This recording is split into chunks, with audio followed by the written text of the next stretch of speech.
Bueno, en primer lugar, agradecerle a Nancy, que fue quien me contactó desde la semana pasada para venir y participar de esta escuela, que desde el principio pues la encuentro súper poderosa, también cierto, como querer plantear un espacio formativo para docentes y para estudiantes en el que podamos encontrarnos justamente para construir este pensamiento crítico que a veces creemos o lo damos por sentado en la universidad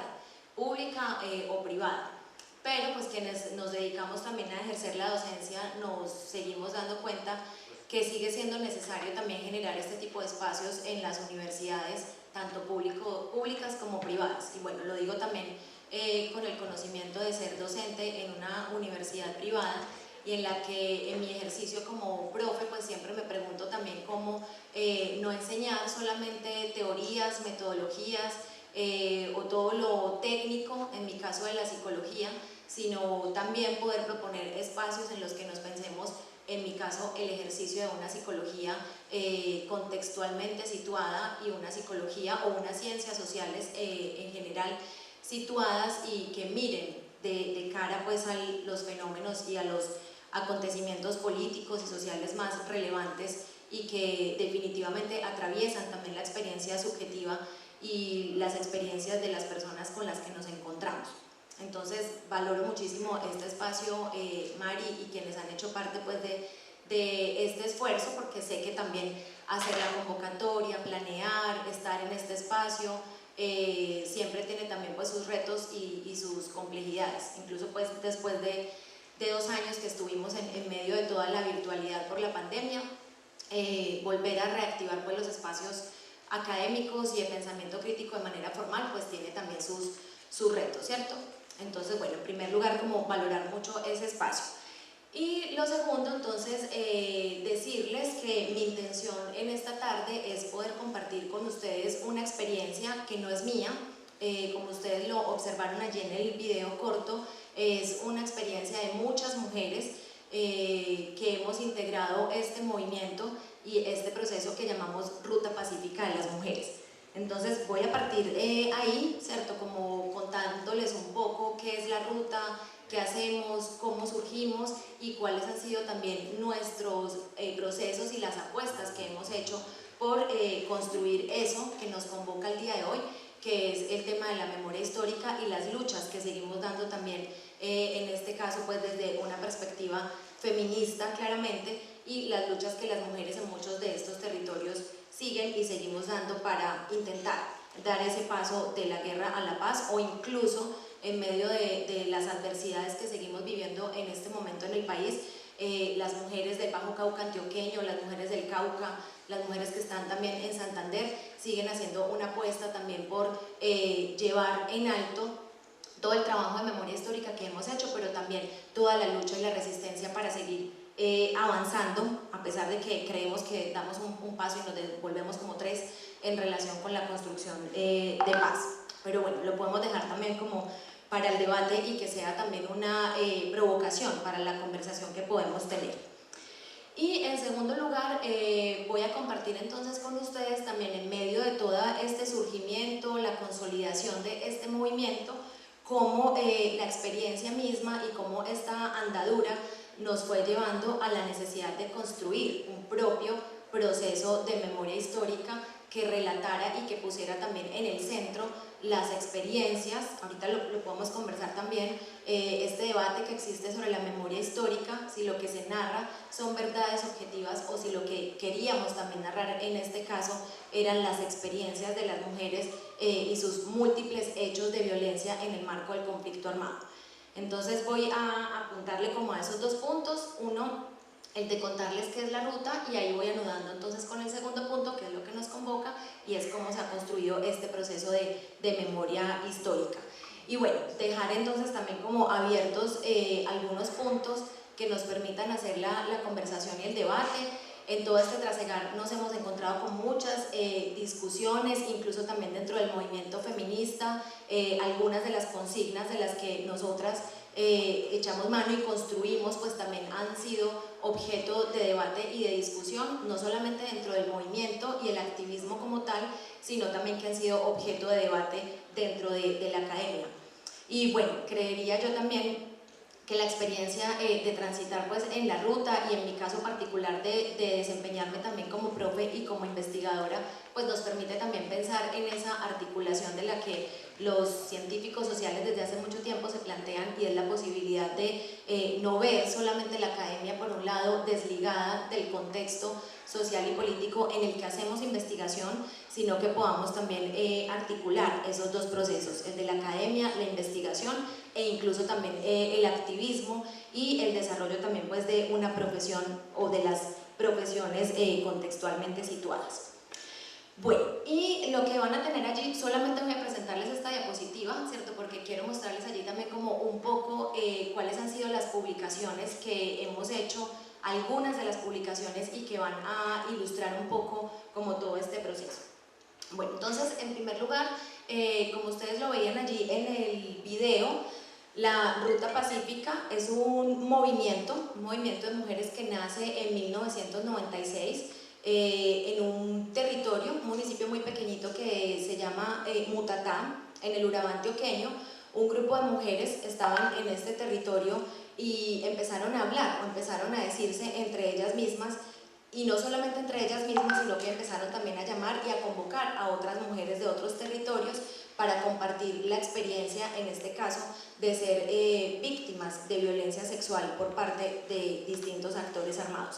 Si recordamos un poco la década de los 90, pues sabemos que en el Urabá antioqueño, concretamente, era un territorio en el que hacían presencia todos los actores armados, ¿sí? O la mayoría. Era un territorio donde hacían parte, donde hacían presencia las FARC, el ELN, el EPL, y sabemos también que el proyecto paramilitar pues había en este momento empezado a consolidarse de una manera importante y luego se extendió pues a todo el territorio nacional. Estas mujeres entonces empezaron a hablar de esas múltiples experiencias de abusos y de violencia sexual. Digamos que para ese momento también ya había muchos debates a nivel internacional en los que se planteaba que efectivamente en el marco de los conflictos armados pues las mujeres tienen una vulnerabilidad, o que se presentan de manera más vulnerable para el ejercicio de determinadas formas de violencia. Una de ellas es la violencia sexual, aunque aquí quiero apuntar también que nosotras desde la ruta no solamente queremos hacer evidente o no solamente queremos poner en el primer plano la experiencia de la violencia sexual, porque cuando hicimos nuestro trabajo de construcción de memoria histórica, pues nos encontramos también con muchas otras experiencias de violencia en el marco del conflicto armado, como es el desplazamiento forzado. Pero sin duda alguna, pues sí, obviamente teníamos que darle también como el lugar y la trascendencia a lo que significa ser mujer en el marco o en medio de la confrontación entre distintos actores armados. Con este llamado entonces que las mujeres de Mutatá hicieron, muchas mujeres de Medellín, de Cali, de Bogotá, incluso también de aquí de Pereira, y aquí pues como dar todo el reconocimiento a Sonia Pachón, que fue la mujer pues que inició este liderazgo de este proceso aquí en el eje cafetero, y con Sonia y muchas otras mujeres pues dijeron qué podemos hacer para visibilizar lo que está pasando con estas mujeres allá en el Urabá antioqueño. Y bueno, pues ellas dijeron, ya muchas de ellas eran activistas, feministas y demás, y dijeron pues lo que podemos hacer es ir, ¿cierto?, acompañar, rodear y visibilizar lo que está pasando con ellas en este territorio. Entonces decidieron enrutarse o dijeron vamos a hacer una movilización, digamos que es el recurso también que los movimientos sociales siempre echamos mano de él, ¿cierto?, el de la movilización social y política, y ellas decidieron hacer esto mismo en 1996. Siempre me gusta hacer el ejercicio de preguntarles cuántas mujeres fueron. Mari, ¿quieres decirme cuántas mujeres crees que fueron allá? 1996, con todo el panorama que les estoy contando.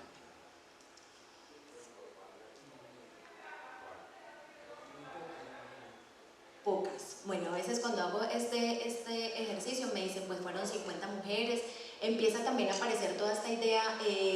también pues como de cómo van a ir allá, cómo están locas, se van a ir a meter a la boca del lobo, bueno, como todas estas narrativas también que indican pues que las mujeres no deberían hacer esto porque correrían mayor peligro. Bueno, entonces ahí decirles que fueron 2000 mujeres, ¿sí? Entonces y siempre me encuentro también con esos gestos, es impresionante, ¿cierto? 2000 mujeres lograron hacer todo este proceso de autogestión, obviamente, pues porque había que conseguir todos los buses, la alimentación, desplazarse o movilizarse más bien desde el Putumayo, por ejemplo, desde el Cauca, desde Bolívar, desde Santander hasta el Urabá antioqueño, pues era una cosa impresionante en 1996. Siempre quiero que pensemos como en ese contexto y ese momento histórico que vivía pues también de desarrollo del conflicto armado del país. Con esa movilización la ruta no existía todavía como ruta, ¿cierto? Eran un grupo, muchos grupos de mujeres que decidieron ir hasta allá y que decidieron también entonces empezar a visibilizar lo que ocurría. Siempre recuerdo mucho un relato de una compañera, Tere, de Antioquia, que decía ir allá, irse desde antes, porque muchas de ellas se fueron a preparar la movilización, ¿cierto? No significa o no implica solamente ir, llegar en unos buses, un montón de mujeres en este caso desconocidas y luego irse, sino que implica también hacer un proceso de preparación, incluso también con las comunidades y con las lideresas en este caso. Y ella dice que cuando ellas llegaron allá, Tere, muchas de ellas empezaron a buscarlas para hablarles de lo que estaban viviendo, ¿cierto? Pero que en esas experiencias pues nunca habían tenido tampoco la posibilidad de ser escuchadas y de tener la posibilidad también de hablar con otras mujeres de lo que ellas estaban viviendo. Ahí surge de manera todavía muy incipiente, pero sí empieza a darse esta necesidad que luego la vamos a ir como formalizando y moldeando para hacer un ejercicio de construcción de memoria histórica, en este caso desde las mujeres. Pero pasaron muchos años, la Ruta Pacífica desde ese momento entonces, bueno, hicieron luego un balance de la movilización que lograron, que se hizo esta simbólica y una apuesta estética también, ¿cierto? Y ahí surge también entonces un principio con el que la ruta, o no, con el que nos reconocemos, y en este caso pues es el pacifismo, y decir pues estamos en contra de toda forma de violencia, en este caso, y estamos también entonces en este caso pues haciendo alusión a que todos los actores armados sin falta alguna, todos ejercen alguna forma de violencia sexual en contra de las mujeres y de personas también feminizadas o personas no heterosexuales, o incluso también los últimos debates pues también nos corresponde entender que los hombres también han sido víctimas de violencia sexual en el marco del conflicto. Este es un tema que se ha abierto mucho más en la academia en los últimos años y que la Comisión de la Verdad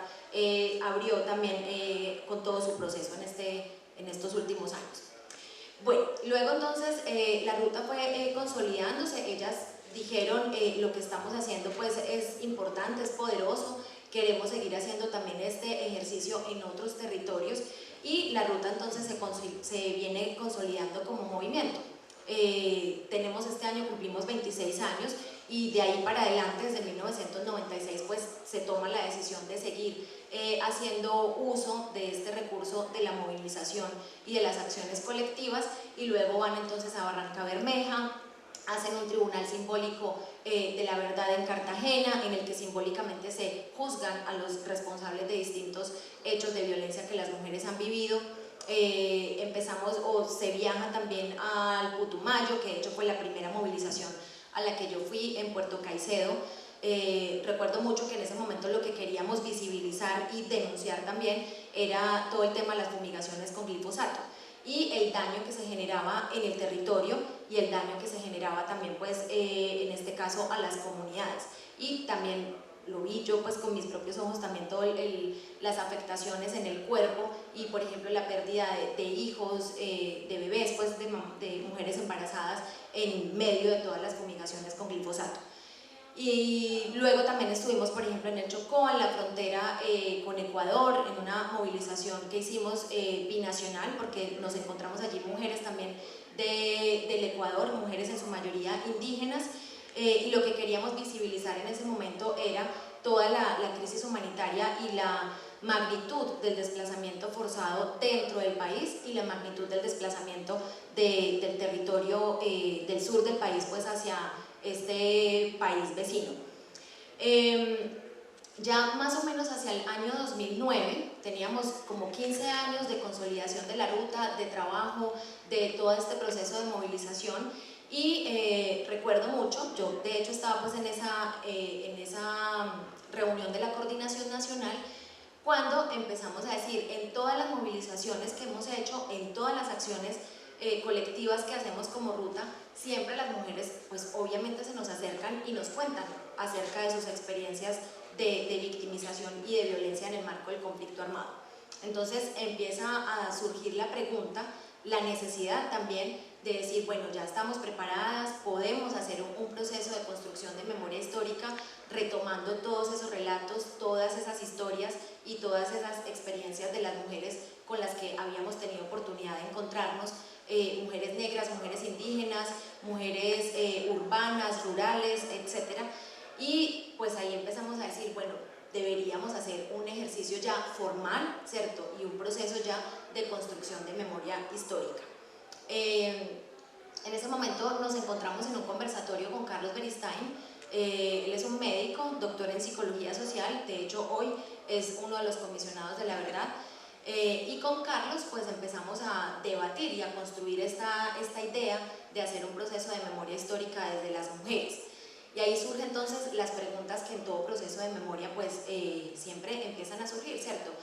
Toda la pregunta por el deber de memoria, la pregunta también por para qué sería importante contar las historias de las mujeres, sería pertinente, sería relevante hacer un ejercicio también de sistematizar, de organizar, de tomar los relatos de las mujeres que han vivido estos hechos victimizantes y dijimos pues obviamente que sería pertinente, que sería útil y que sería necesario también pues para el país poder construir ese proceso y tomar esos relatos. Pero también surgía la pregunta del momento en el que estábamos. Les estoy hablando del año 2009, cuando empieza pues como a rondarnos mucho más la pregunta y obviamente pues también la pregunta por estamos en un contexto que facilite el desarrollo de este ejercicio sí o no. Y bueno, estábamos en pleno desarrollo de la política de seguridad democrática y en muchos territorios era muy difícil ir, ¿cierto? Y las mujeres tenían mucho miedo de hablar. Era complejo también preguntar con el instrumento que construimos respecto a los hechos, respecto a los principales responsables de los hechos de violencia, qué hicieron las mujeres, qué esperaban ellas que pudiera ser reparador, etc. Entonces, la otra pregunta que surge es, ¿podemos o no podemos hacer esto en medio del desarrollo pues, de la política de seguridad democrática? Y si tenemos la capacidad también organizativa para poder hacer el proceso como tal. En ese momento, Carlos compartió con nosotras la experiencia de haber participado directamente en la construcción del REMI, el Informe de Recuperación de Memoria Histórica de Guatemala Nunca Más. Ellos tomaron allá 5.000 testimonios. Ustedes saben pues, que este es un informe no oficial del contexto pues, de violencia en Guatemala, y junto con él y con toda la experiencia metodológica que ellos habían construido, pues empezamos a hacer un taller para prepararnos para ello. Y recuerdo mucho que también dijimos, bueno, si entre todas las regionales de la ruta, que en ese momento éramos 9 perdón, nos preguntamos si cada regional podía tomar cerca de 50 testimonios y reunir pues los testimonios que pudiéramos tomar en ese momento, ¿cierto? Y bueno, luego nos pusimos un poco más, ¿cómo decirlo?, ambiciosas y dijimos, pues si somos 9 regionales, pensemos si en cada regional podemos tomar 100 testimonios o un poco más para llegar a un número mucho más elevado de los relatos, no solamente por el número, ¿cierto?, que es la pregunta que también uno se plantea en investigación, sino también porque queríamos justamente hacer como el reconocimiento de todas esas mujeres con las que habíamos trabajado en los territorios y que efectivamente en algún momento nos habían buscado para contarnos su historia de una manera todavía no formal o no mediada por una entrevista o con un guión pues, de una entrevista como tal. Entonces, bueno, ahí dijimos, sí, creemos que somos capaces de hacerlo, que en cada regional las mujeres y las compañeras que estábamos allí trabajando pudiéramos tomar 100 testimonios. Concretamente aquí en el Eje Cafetero tomamos 114 testimonios. En principio nosotras dijimos, es muy difícil, ¿cierto? Porque ya sabemos además que en este territorio pues ha habido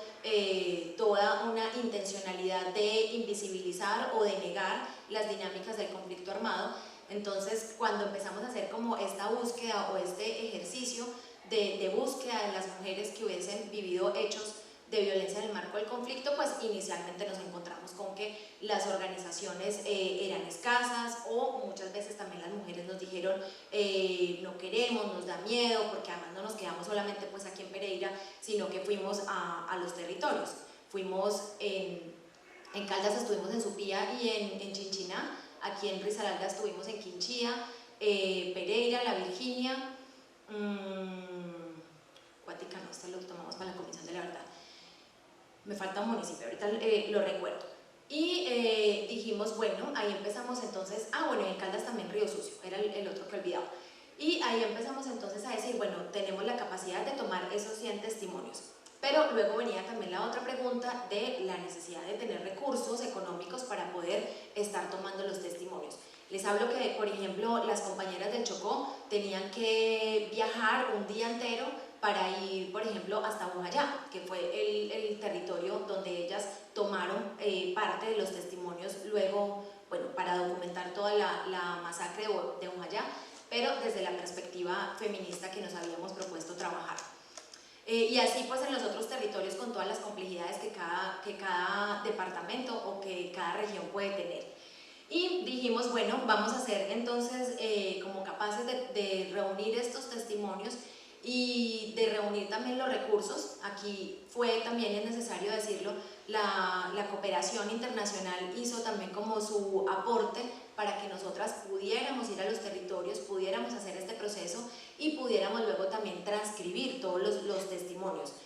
Particularmente, por ejemplo, yo tomé testimonios que duraban 2, 3 o 4 horas. Hacer la transcripción de todo esto, pues es obviamente, quienes hacen investigación pueden saber también lo dispendioso que es transcribir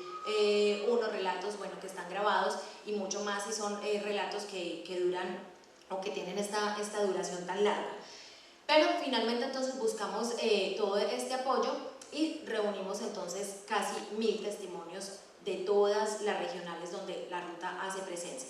Podemos decir entonces que en este proceso nosotras dijimos también cuáles van a ser los enfoques con los que vamos a plantear o vamos a construir este informe de memoria histórica. Dijimos, obviamente tiene que ser un enfoque feminista, porque es uno de nuestros principios, o sea, vamos a poner en el centro la experiencia de las mujeres en el marco del conflicto armado. Eso primero. Y segundo, también dijimos, no vamos solamente a hacer una experiencia extractivista de la memoria histórica, ¿cierto? No vamos a buscar solamente a las mujeres para extraer sus testimonios, extraer sus relatos, sino que queremos también construir un proceso desde una perspectiva o desde un enfoque de acompañamiento psicosocial. Esto implicó también otros retos y otros desafíos, porque pues no todas las compañeras que trabajaron en las regionales tienen formación, por ejemplo, en psicología, como sí teníamos casi todas nosotras acá. Entonces tuvimos que hacer también todo un proceso de formación para poder ir a tomar esos testimonios, pero también hacer el proceso de acompañamiento, en este caso pues desde la perspectiva psicosocial. Al final tenemos entonces, como lo observamos aquí en la diapositiva, en el centro está la publicación. Es una publicación que son 2 tomos, cada tomo tiene un poco más de 600 páginas, o sea son 1200 páginas con los relatos, con los análisis y las interpretaciones que nosotras hacemos pues de la experiencia de ser mujeres y de vivir en medio de la guerra, pues en este caso. Antes de que tuviéramos esta publicación como tal, hicimos un ejercicio también de sistematizar la experiencia. Nos reunimos, recuerdo mucho también aquí en Pereira, en el Ecotel La Casona, las 70 personas, que es un documento que se llama Memoria para la Vida. En ese documento narramos toda la experiencia de cómo construimos el proceso, un poco con más detalle obviamente de cómo les estoy contando yo esto acá. Y es un documento que ha sido traducido a 5 idiomas, porque en otros países donde se viven también estas situaciones de violencia sociopolítica se han interesado por nuestra experiencia y por cómo, o sea, las metodologías, los elementos simbólicos, rituales incluso que construimos para poder hacer este proceso de memoria histórica. Y luego también entonces, cuando ya teníamos nuestra publicación, que fue en el 2013, o sea que les estoy hablando que desde el 2009 y hasta el 2013 que hicimos la publicación, fue todo el tiempo que tardamos haciendo todo este proceso de construcción de memoria histórica desde las mujeres. Ese documento o el informe ya como tal, recuerdo mucho también que lo presentamos en el Centro Cultural Gabriel García Márquez en Bogotá. Fue un documento que quisimos también entonces entregar, dijimos no nos queremos quedar nosotras solamente con este documento, queremos entregarlo a la institucionalidad, queremos darlo a conocer también con otras organizaciones sociales, con otras organizaciones de desplazados, con organizaciones de familiares de búsqueda de personas desaparecidas, etcétera, y fue un momento en el que justamente también pudimos empezar a abrir las puertas para tejer o para continuar tejiendo con otros procesos organizativos que hacen también sus propios procesos de construcción de memoria histórica. Y luego nos hicimos otra pregunta, allí tenemos la otra publicación que se llama El Camino de Vuelta, porque una vez publicamos e hicimos ya público el documento como tal, aquí recuerdo que nos rondaba mucho la pregunta de ¿y ahora qué hacemos con esto? ¿Cierto? ¿Qué hacemos con estas 1200 páginas, con todos los testimonios, con todos los relatos de las mujeres que nosotras escuchamos, que están acá, pero qué hacemos con esto? ¿Cierto? No queremos que se quede en un libro. Y surge entonces también la intencionalidad, como lo decimos nosotras, de traducir esto a otros idiomas, a otras, no me refiero a otros idiomas en términos literales, sino a otras formas de narrar lo que habíamos encontrado, que fue entonces lo que ustedes vieron en el video corto al principio de la presentación, porque dijimos, pues el documento, las 1200 páginas, ¿quiénes la van a leer? Pues las leeremos nosotros, tal vez personas que se dedican a hacer investigación y otras personas que se interesan también por este tipo de procesos de investigación. Pero queríamos, como siempre surge también en todo proceso de construcción de memoria, pues que otros y otras conozcan y se apropien también de esto, ¿cierto? Acá recuerdo mucho también un relato que nos compartía Carlos Beristain cuando hicieron su proceso en Guatemala, en el que las víctimas mayas le decían,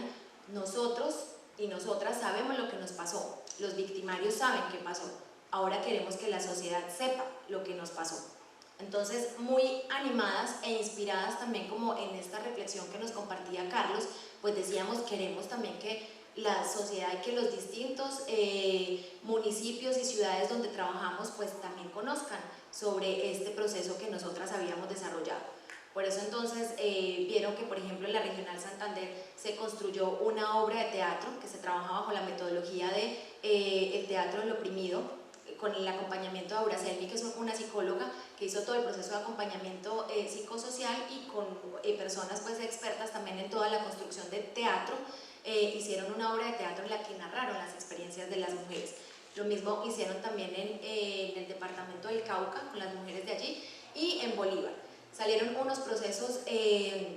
yo siempre que los veo y que me encuentro pues con las mujeres que participaron en ello y lo miro también desde mi perspectiva como psicóloga, pues puedo dar cuenta también del proceso de resignificación que las mujeres han podido hacer también de sus experiencias de violencia, ¿cierto? Y cómo también hacen un ejercicio y un proceso de no quedarse solamente en el lugar de la víctima, de una víctima que requiere de la ayuda y la asistencia de otro, sino que vemos aquí procesos de organización, procesos de empoderamiento, de afrontamiento también que son poderosos. Pero obviamente también vemos procesos que siguen llamando la atención, en este caso pues desde la perspectiva psicosocial y en la que, como siempre yo también le digo a mis estudiantes, pues los procesos de empoderamiento y organización nunca son en ascenso, ¿cierto? Ni son lineales, sino que son procesos que tienen altibajos, pero que definitivamente la participación de ellas en estos procesos nos permiten evidenciar que efectivamente pues la ruta, haber contado, haber compartido su experiencia,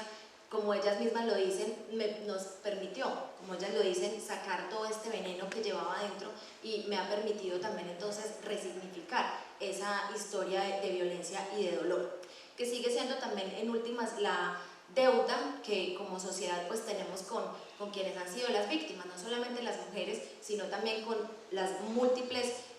formas de victimización que se han producido en este largo conflicto armado y que desafortunadamente y tristemente pues se sigue produciendo también en los últimos años con las continuidades de la violencia y con las otras formas de violencia que seguimos encontrando en este momento. Hay una cuestión que no quiero pasar por alto. Mari me dices cómo voy de tiempo, yo creo que ya voy cerrando, ¿cierto? Sí, porque yo hablo hasta por los codos, acá me quedo. Pero quiero contarles una cosa también que me parece potente de decirles. Si ustedes recuerdan, y si no, comento también esta experiencia, la de doña Fabiola Lalinde, que recientemente falleció. Doña Fabiola pasó por mucho tiempo de su vida buscando a su hijo desaparecido, Luis Fernando Lalinde. A pesar de que ella encuentra, ¿cierto?, tiene la posibilidad de encontrarse con esa verdad respecto a la desaparición de su hijo y todo lo que ella hizo, bueno, y nombró su operación como la Operación Sirirí. Hay una cosa muy potente en ella y que lo encuentro yo también en las mujeres de la ruta, y ellas dicen, yo cuento también todo esto y hago un aporte también con mi historia y con este relato para que otras mujeres no vivan también esto, no solamente otras mujeres, sino para que otras personas no vuelvan a vivir lo que nosotras ya vivimos, y porque definitivamente también estamos ante un momento de la historia del país en el que necesariamente tendremos que reconocer, visibilizar, también hacer una escucha activa y compadecernos también con eso que le ha pasado y que le ha ocurrido al otro, ¿sí?, en este caso a la otra, y que definitivamente pues también sigue estando en el centro del debate en nuestro país. Nada más pues observamos, por ejemplo, los casos que ya la Jurisdicción Especial de Paz y la Comisión de la Verdad han venido abriendo al país respecto a las ejecuciones extrajudiciales, o llamados popularmente como falsos positivos, de los cuales nosotras tomamos testimonios, pero que ahorita, por ejemplo, cuando nos encontramos con mujeres que vivieron este hecho victimizante, se me acercan a mí particularmente una mujer que es de aquí de Pereira y me dice: Ginita, ha valido la pena todo este proceso, y aunque con mi hijo nunca voy a tener la justicia o nunca voy a tener lo que yo esperaba y la expectativa que yo tenía, me parece que también es dignificante ver a las mujeres de Soacha o ver a las otras mujeres que se encuentran con esos militares que están hoy haciendo reconocimiento de sus responsabilidades, en este caso pues en la ejecución, en las ejecuciones extrajudiciales. Entonces, finalmente decir que un proceso de construcción de memoria histórica tiene muchos sentidos, tiene sentidos sociales, tiene sentidos políticos, y en mi caso también quiero, o en este caso de la ruta, quiero también resaltar y remarcar el sentido subjetivo que tiene también para quien construye o aporta también su proceso en la construcción de la memoria histórica. Muchas gracias.